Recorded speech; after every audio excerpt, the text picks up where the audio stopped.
Let's talk about flat Earth. That's some clickbait for you for Facebook.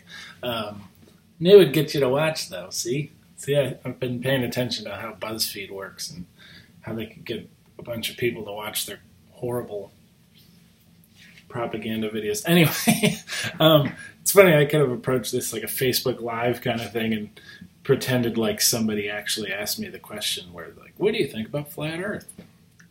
Actually, I'll just say this up front. I don't believe in flat Earth. I don't believe the Earth is flat. I think there's parts of the Earth that are flat, like this floor or outside. But as far as the globe, I do believe it's round. But the reason I think it's just a safer thing to talk about than actual specific political beliefs, whether it's Democrat, Republican, left, right, whatever, or even religious beliefs like atheist, Christian, Buddhist, Muslim, whatever.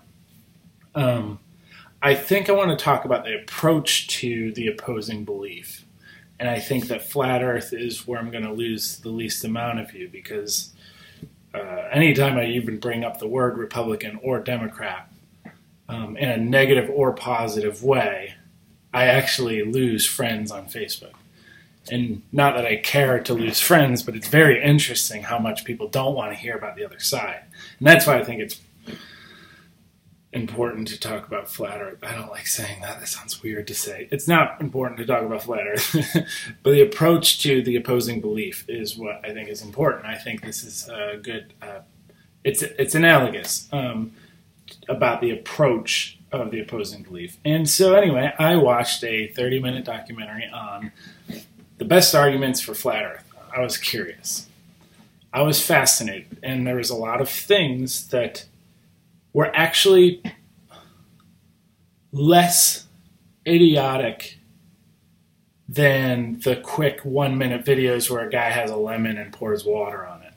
There's actually like more interesting facts about just the world and what we know. One of them that actually is a scientific fact is the moon doesn't spin. So that, even though I don't believe in the conclusion they made, I learned in the process of hearing their argument that the moon doesn't spin. Actually, I knew that before, but those kind of things are true facts that are actually very interesting. How they get to the conclusion or their jump in logic is interesting as well. But basically, what we do a lot of times with anyone that believes something differently than us is we make them into caricatures. And we make them into, okay, well, this person believes this, so therefore they are this. Like, I'm a Christian, and I know that there's a lot of caricature versions of Christians that people are willing to look at and watch on the news. It's simple. They make it simple, and they simplify it, and they dumb it down to a lemon and a bottle of water. But to say somebody is crazy is dismissive. And I'm not defending Christianity specifically here. I'm just saying in any kind of belief structure for anything opposing is once you call somebody crazy, you're dismissing them and dismissing their ideas at all. And obviously I don't think we have time always to like research every opposing argument. You know, like I don't need to look up lizard people and whatnot. I don't need to look up flat Earth and read books on it. But I think it's good to at least know a little bit about the opposing view, and it might actually better your own view. The best thing you could do, so if you want to win an argument, what you do is you simplify the opposing view to something you could hold on to and then crush, essentially. And if you want to actually learn about your own view, what you do is make the best case for the opposing view and then break that apart with your belief or your conclusions and stuff like that. And I think that that's where you learn the most. And so that's one thing. You're going to learn a ton if you don't simplify the opposing view so much. And that's what we do politically all the time, and it's like ridiculous at this point. When you're a parent and your kid says to you, there's monsters under the bed. Of course, you know there's no monsters under the bed. You don't go, you're crazy, get out of here, there's no monsters under your bed. a good parent, somebody that actually wants to teach the kid, is they say, okay, well, you think there's monsters under your bed. I could understand why you would be like staying awake, why you can't sleep. I could understand that. So you showed some empathy there. And then you build a trust, essentially. Then you have their trust, and then you say, well, let's go take a look. Let's go explore the bed. Let's go under here and look for some monsters. And not in a patronizing way. You're building trust, but then you're also using that moment as a teaching moment. And I think that the flat earth idea, or any kind of political view, sometimes is very much there's monsters under the bed.